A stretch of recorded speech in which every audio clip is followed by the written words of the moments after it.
Welcome back to the channel.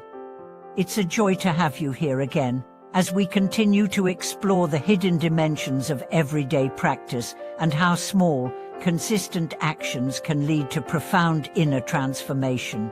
Today's message is rooted in simplicity, so simple, in fact, that many people ignore it entirely. But that simplicity holds immense power, and it begins with a question: can 3 minutes a day change your entire life? If you're skeptical, that's understandable. We live in a world that values grand gestures and dramatic breakthroughs, but the spiritual path has always whispered a different truth. Transformation begins with the smallest seed, planted daily, with care and sincerity. Today, we are going to unfold the incredible wisdom contained in one of the shortest and most accessible Buddhist scriptures, the Discourse on Blessings, also known as the Mangala Sutta. It's less than 300 words long, and yet it contains the full blueprint for a happy, ethical, grounded, and spiritually awakened life. Let's begin with a simple idea: blessings are not random, they are cultivated. They do not fall from the sky or arrive by chance. They rise when you align your thoughts, speech, and actions with the truth, and the Mangala Sutta is a guidebook to that alignment. The story begins with a celestial being descending to ask the Buddha question: what is the highest blessing? Not a small question. The being was not asking how to get lucky or how to become powerful. He was asking how to live a truly meaningful, flourishing life. And what did the Buddha say? Not what you might expect. He didn't say, pray more. He didn't say, renounce the world. He didn't say, seek mystical visions. He began with something simple: not to associate with the foolish, to associate with the wise, to honor those worthy of honor. This is the highest blessing. Let's pause here. This is the first stanza of the discourse. It's about your environment, who you surround yourself with, who you listen to, who you follow.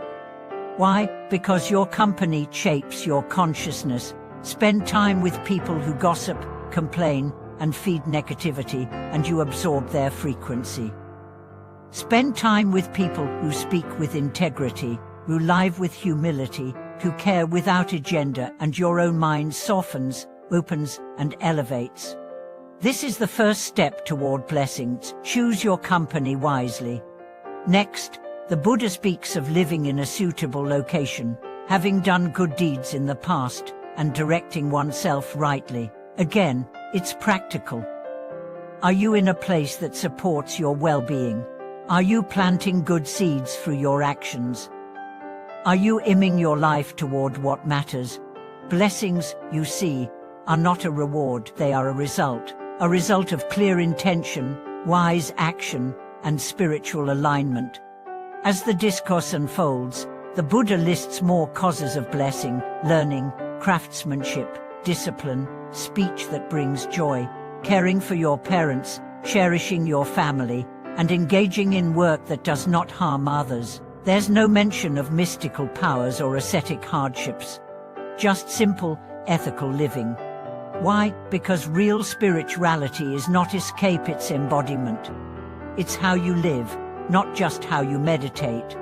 Let's dive deeper. The discourse continues: to be generous, to live justly, to support your family, to live a blameless life. This is the highest blessing. Generosity is not just about money. It's about energy, attention, time. Are you generous with your presence? Do you listen deeply? Do you offer comfort without needing to fix? Living justly means living with integrity. Not when it's easy, but especially when it's hard. Supporting your family isn't just about duty, it's about love in action. And a blameless life means that when you lie down at night, your conscience is clear. No hidden regrets, no betrayals of your truth. The Sutta continues with even more powerful verses: to abstain from wrong, to refrain from intoxicants, to be steadfast in the truth. This is the highest blessing. Again, the path is clear, not easy, but clear. One of the most touching lines comes near the end. to be respectful, humble, content, grateful, and to listen to the Dharma at the right time. This is the highest blessing. Let's pause and unpack that. Respect is the root of all learning. Without it, we cannot receive. Humility opens the door to grace. Contentment turns what we have into enough. Gratitude makes even suffering bearable.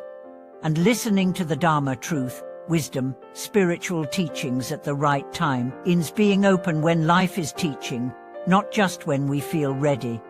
Here's the beauty of the My Goal Asset. You don't need to wait for a special moment to practice it. You can start right now. You can stop associating with foolishness, meaning gossip, cruelty, dishonesty, and turn toward wisdom. You can pick up the phone and call your parents or a friend, just to thank them.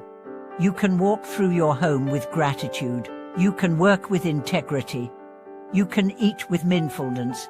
You can sleep with intention. All of these are blessings, not because they are glamorous, but because they free your heart. Let's consider the end of the asata. The Buddha says, when faced with the ups and downs of life, the wise remain unshaken, sorrowless, stainless, and secure. This is the highest blessing. This is the ultimate fruit. Not that life becomes easy, but that your mind becomes unmovable, not rigid, but steady. You face gain and loss, success and failure, praise and blame with the same gentle gaze, because you have found the root of peace inside yourself. And that, my friend, is what 3 minutes a day can begin to build. You may ask, how do I use this asata? Read it, slowly, aloud if possible. Once a day, in the morning to set your tone, or in the evening to purify your day. Don't rush. Let the words settle in your breath. Let them become a mirror. Then reflect, where am I living these blessings? Where am I blocking them? Not with guilt, but with curiosity. And day by day, the words become flesh. They reshape your choices, and your choices reshape your destiny. There's a story of a man who began reading the My Goal Asata every morning. He didn't change his job. He didn't move to a mountain, but over time, he became more patient, more focused, less reactive. His co-workers noticed. His family softened, and he said, I haven't escaped the world. I've finally entered it without fear. This is the hidden power of 3 minutes a day. Not because the time is long, but because the intention is deep, because the consistency is real, because the truth doesn't need time, it just needs entry. So I invite you to find this blessing. Not in temples, not in rituals, but in your own breath, in your words, in your silence, in your presence. The My Goal Asata is not a philosophy. It's a way of being. Thank you so much for being here. If this teaching touched your heart, I invite you to share in the comments. What line from the Discourse speaks to you most? What blessing are you ready to cultivate? If this video brought you peace, please like, subscribe, and turn on the bell so we can continue this journey of daily transformation together. Thank you for watching this video. May your path be filled with wisdom, your heart with stillness, and your life with the blessings that come not from luck but from truth.